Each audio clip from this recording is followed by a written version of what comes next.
Halo semuanya, bertemu kembali bersama Ibu Helen di materi Pendidikan Agama Katolik dan Budi Pekerti. Dengan materi kita hari ini adalah Allah menyampaikan 10 firman-Nya sebagai pedoman hidup. Nanti kita akan banyak belajar mengenai cerita yang berkaitan dengan 10 perintah Allah. Akan ada 2 cerita yang seru loh. Nah, anak-anak ibu semuanya masih tetap semangat ya untuk menyimak materi yang akan ibu berikan hari ini. Sebelum ibu memulai cerita pada video ini, ibu akan menyampaikan tujuan pembelajaran yang harus dicapai oleh anak-anak ibu semua, yaitu peserta didik dapat memahami dan menjelaskan makna dari 10 perintah Allah yang diterima Musa di Gunung Sinai, serta pentingnya perintah-perintah tersebut bagi kehidupan umat Katolik dalam berhubungan baik dengan Tuhan dan sesama. Sekarang, anak-anak ibu semua, yuk kita simak cerita yang pertama. Di sebuah desa kecil bernama Harmoni, kehidupan warganya berjalan dengan damai.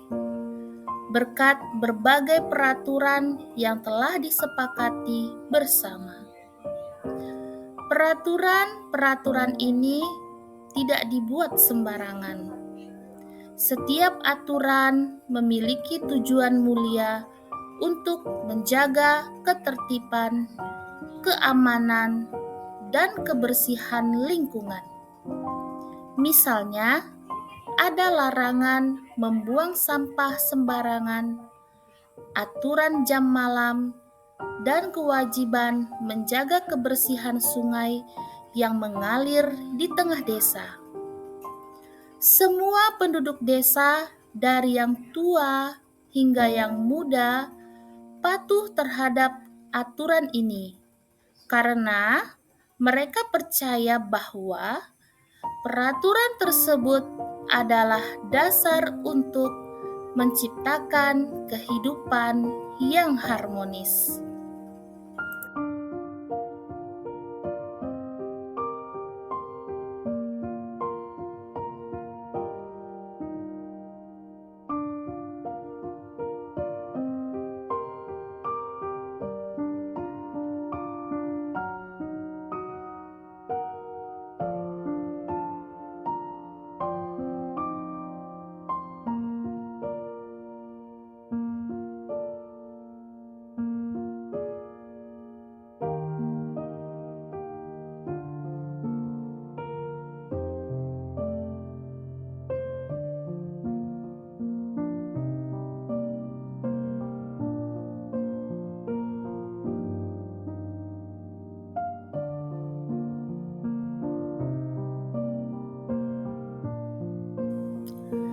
Namun, tidak semua warga desa sepakat dengan semua peraturan yang ada. Seorang pemuda bernama Arif merasa frustasi dengan beberapa aturan yang dianggapnya terlalu kaku dan membatasi kebebasan pribadi. Ia sering mendengar keluhan teman-temannya yang merasa tertekan oleh batasan-batasan tersebut. Arif berpendapat bahwa warga seharusnya memiliki kebebasan lebih dalam menjalani kehidupan sehari-hari. Setelah merenung, ia memutuskan untuk mengadakan pertemuan di balai desa untuk menyampaikan pendapatnya dan mengajak warga berdiskusi.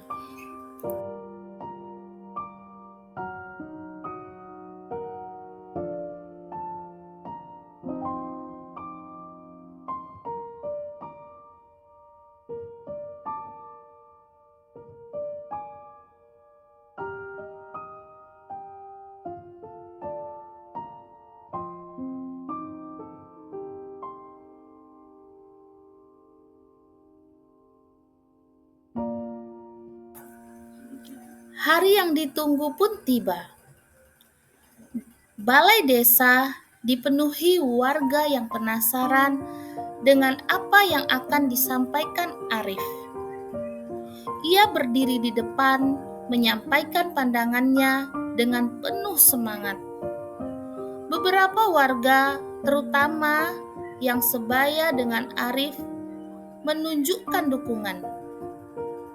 Mereka merasa bahwa beberapa aturan, terutama yang berkaitan dengan waktu dan acara berinteraksi, terasa sangat membatasi. Namun, tidak sedikit pula yang memberikan pendapat berlawanan. Mereka menjelaskan pentingnya aturan untuk menjaga ketertiban dan keamanan, serta bagaimana peraturan tentang kebersihan telah membuat desa mereka jauh lebih bersih dan nyaman.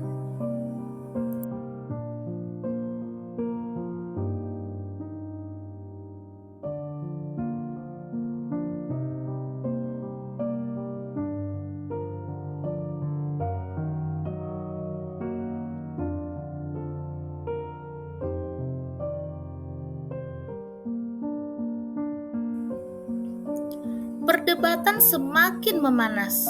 Warga saling berargumen dengan penuh emosi, mempertahankan pendapat masing-masing di tengah suasana yang mulai gaduh. Seorang nenek bijak bernama Nenek Rina bangkit dari tempat duduknya.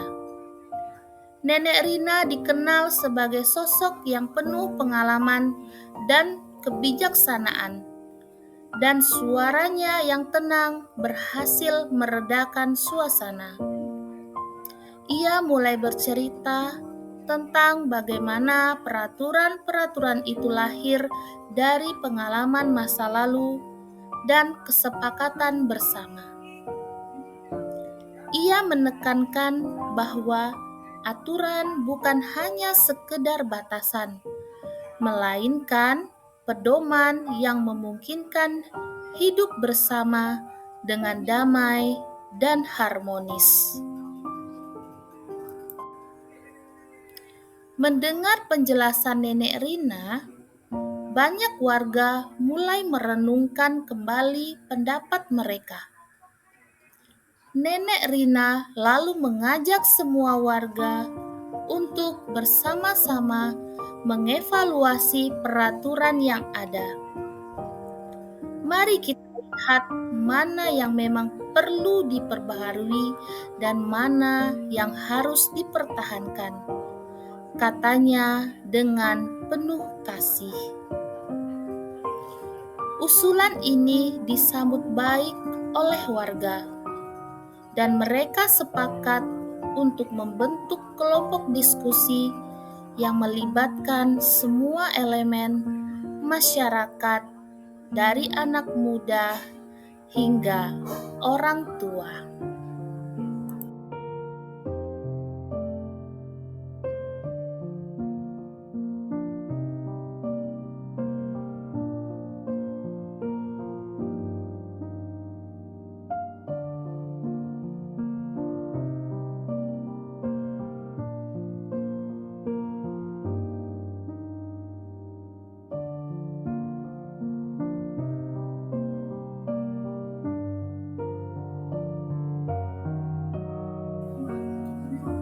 Kelompok diskusi pun mulai bekerja.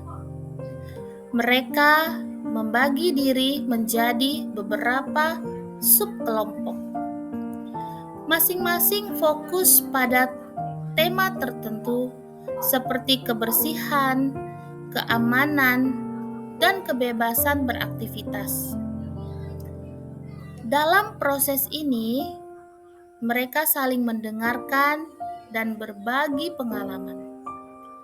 Beberapa aturan diperbaharui, sementara yang lain tetap dipertahankan karena masih dianggap relevan dan penting.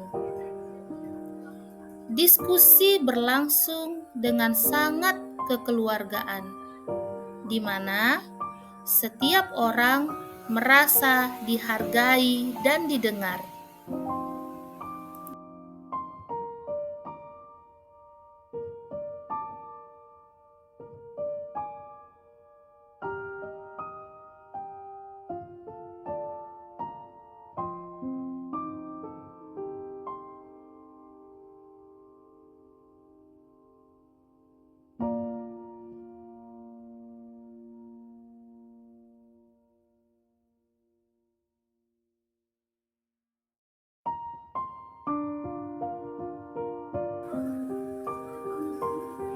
Akhirnya, setelah beberapa minggu, kelompok diskusi mengumpulkan hasil kerja mereka dan menyusun revisi peraturan. Dalam peraturan terakhir, Arif merasa bangga melihat bagaimana semua warga berkontribusi dalam proses ini. Ia menyadari bahwa perubahan yang diinginkannya tidak perlu datang dari penghapusan aturan, melainkan dari upaya untuk menemukan keseimbangan antara kebebasan individu dan kepentingan bersama. Warga desa semakin kompak, saling menghargai, dan saling mendukung satu sama lain.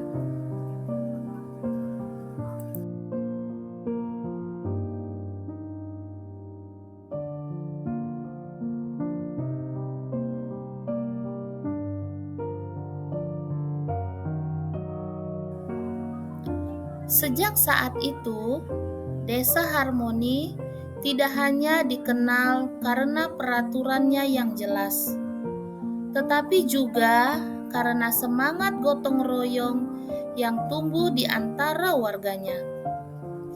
Mereka menyadari bahwa peraturan, jika dibuat dengan baik dan melibatkan semua orang, dapat membawa kebaikan bagi lingkungan dan kehidupan bersama.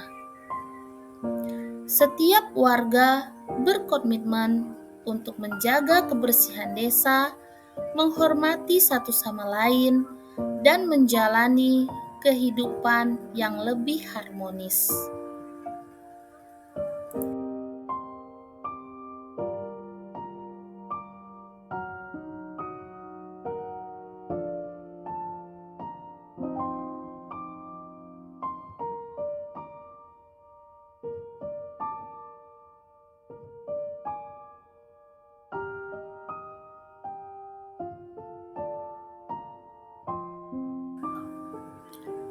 Dengan peraturan yang lebih fleksibel dan inklusif, Arif merasa bahwa kebebasan beraktivitas di desa tidak lagi menjadi impian yang jauh. Ia dan teman-temannya bisa bermain di lapangan tanpa khawatir akan jam malam yang terlalu ketat. Namun, tetap menjaga keamanan dan ketertiban. Desa Harmoni pun semakin berkembang, dan cerita tentang perubahan ini menyebar ke desa-desa tetangga, menginspirasi banyak orang untuk menerapkan prinsip serupa.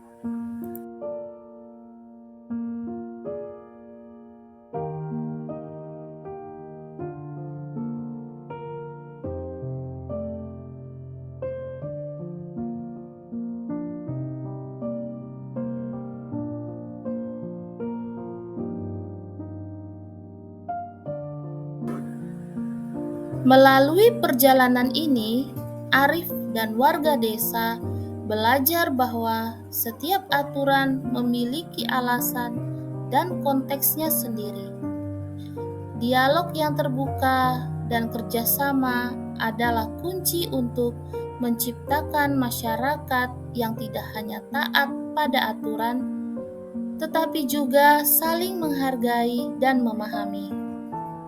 Kini, Harmoni menjadi contoh bagi desa-desa lain tentang bagaimana peraturan dapat dijadikan jembatan, bukan penghalang, dalam menciptakan kehidupan yang harmonis dan saling mendukung.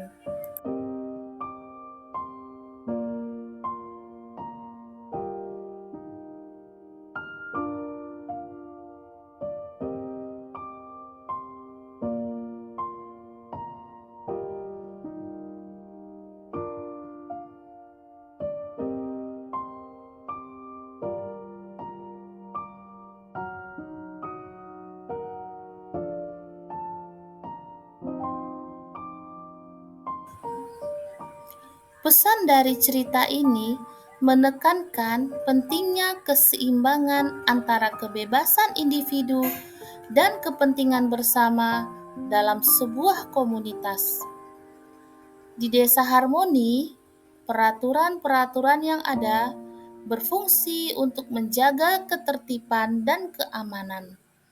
Namun, tidak semua warga merasa nyaman dengan aturan yang kaku. Dialog terbuka dan diskusi di antara warga menjadi kunci untuk menemukan solusi yang lebih inklusif. Cerita ini juga menunjukkan bahwa perubahan yang diinginkan tidak selalu berarti menghapus aturan, tetapi lebih pada merevisi dan membaharui aturan agar tetap relevan dengan kebutuhan masyarakat. Melalui kerjasama dan gotong royong, warga desa belajar untuk saling menghargai dan memahami satu sama lain, sehingga mereka dapat hidup dalam harmoni.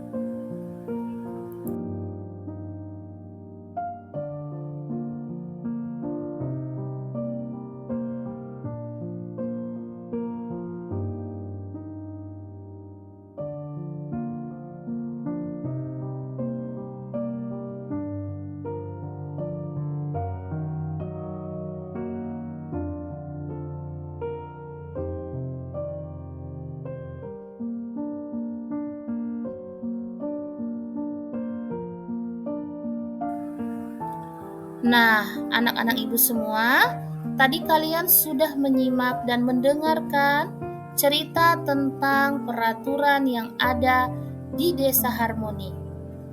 Sekarang kita akan mendengarkan bagaimana cerita Musa menerima 10 perintah Allah di Gunung Sinai.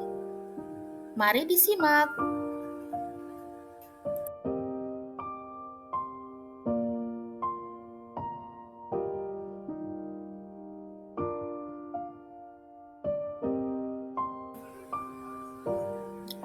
Suatu hari, Allah memanggil Musa untuk naik ke Gunung Sinai. Gunung itu sangat tinggi dan terletak di tengah padang gurun. Allah ingin berbicara dengan Musa dan memberikan sesuatu yang sangat penting bagi umatnya, yaitu 10 perintah yang harus mereka patuhi.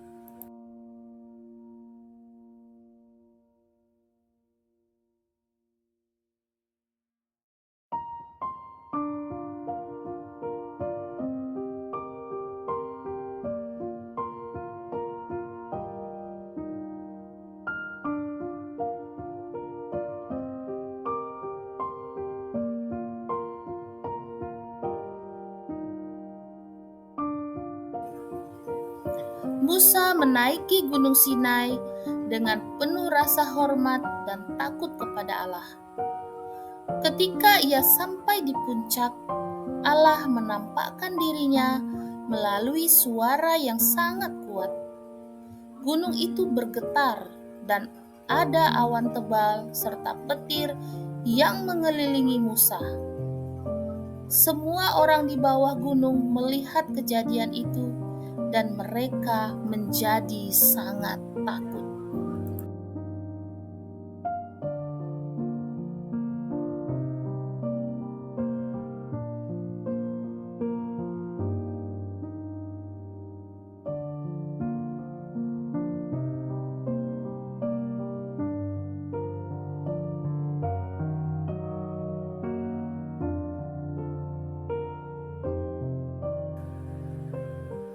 Allah berbicara langsung kepada Musa. Allah memberikan 10 perintah yang ditulis di atas 2 loh batu.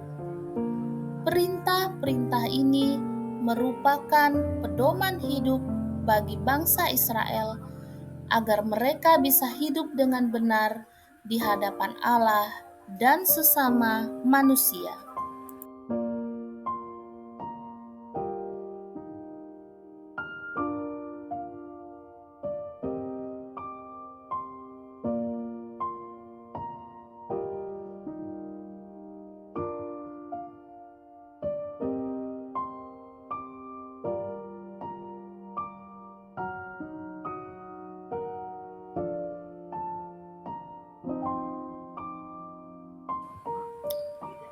Allah berbicara langsung kepada Musa.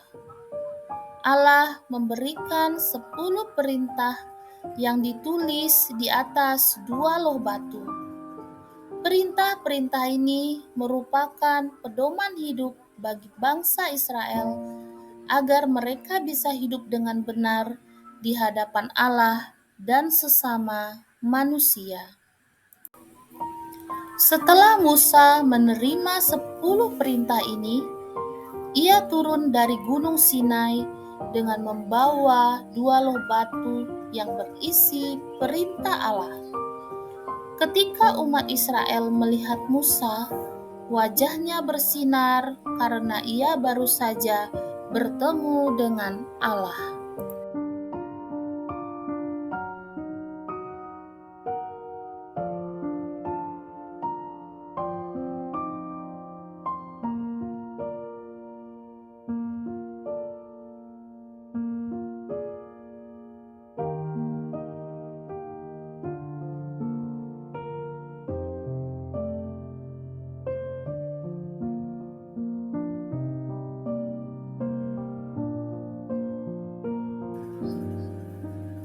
Musa menyampaikan semua perintah Allah kepada umat Israel.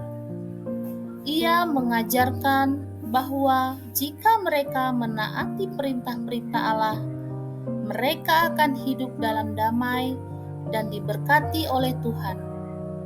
10 perintah ini menjadi panduan yang sangat penting bagi umat Israel dan bagi semua umat beriman sampai sekarang.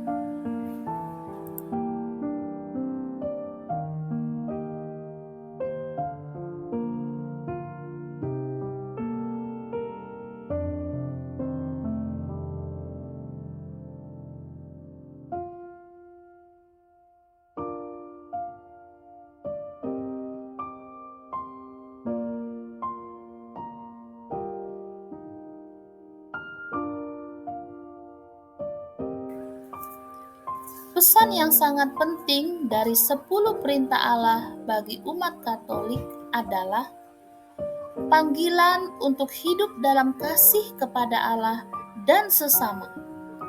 Setiap perintah mengajarkan kita cara berhubungan dengan Tuhan dan dengan orang lain. Bimbingan kita untuk menjalani hidup yang benar di hadapan-Nya. Yang pertama, menyembah Allah sebagai satu-satunya Tuhan adalah bentuk penghormatan tertinggi kita kepadanya. Ia mengingatkan kita untuk tidak mengutamakan hal-hal duniawi di atas iman kita. 2. Menghormati nama Tuhan menunjukkan rasa syukur dan penghargaan kita kepadanya. Kita diingatkan untuk menjaga kekudusan nama-Nya dalam setiap kata yang kita ucapkan.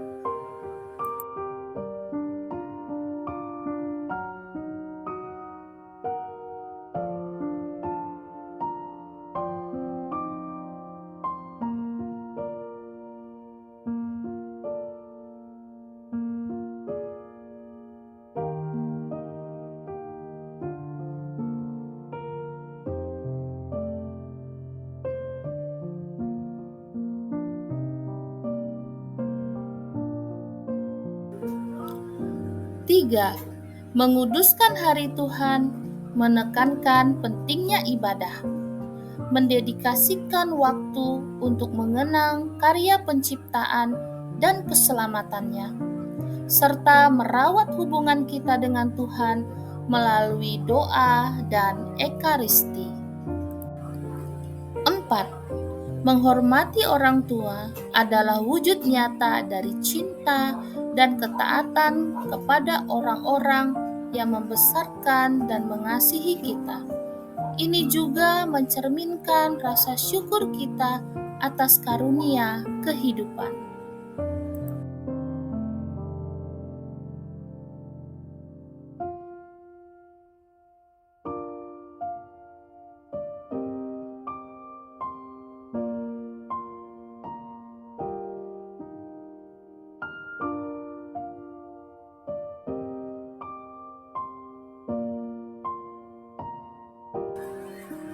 Lima, menghormati kehidupan mengajarkan kita untuk menjaga kehidupan, bukan hanya dengan tidak membunuh secara fisik, tetapi juga dengan mencintai, melindungi, dan memperhatikan kehidupan setiap orang.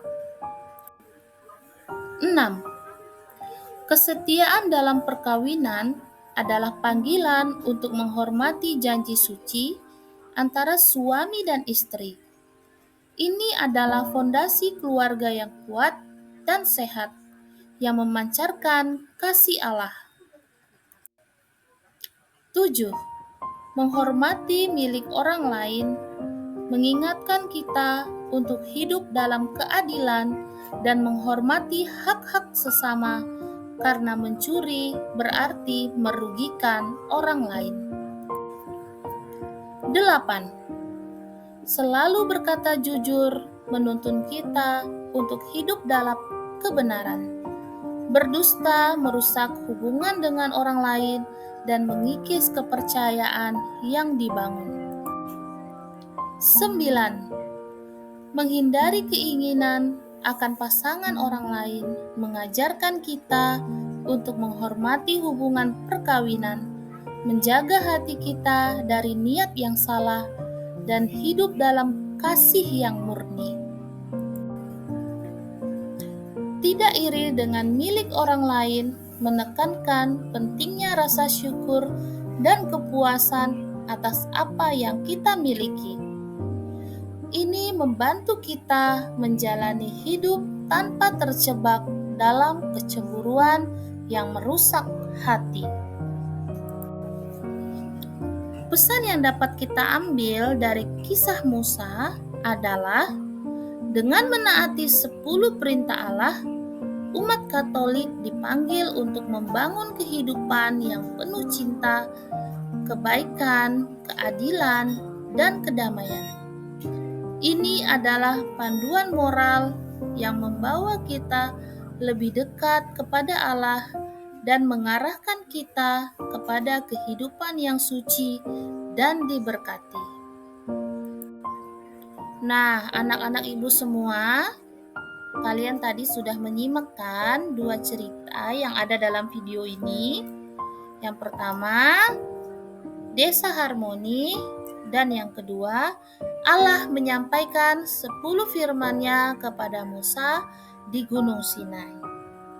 Ibu harap anak-anak dapat menyimak cerita yang ibu berikan sehingga dapat menjadi pedoman hidup kalian sehari-hari.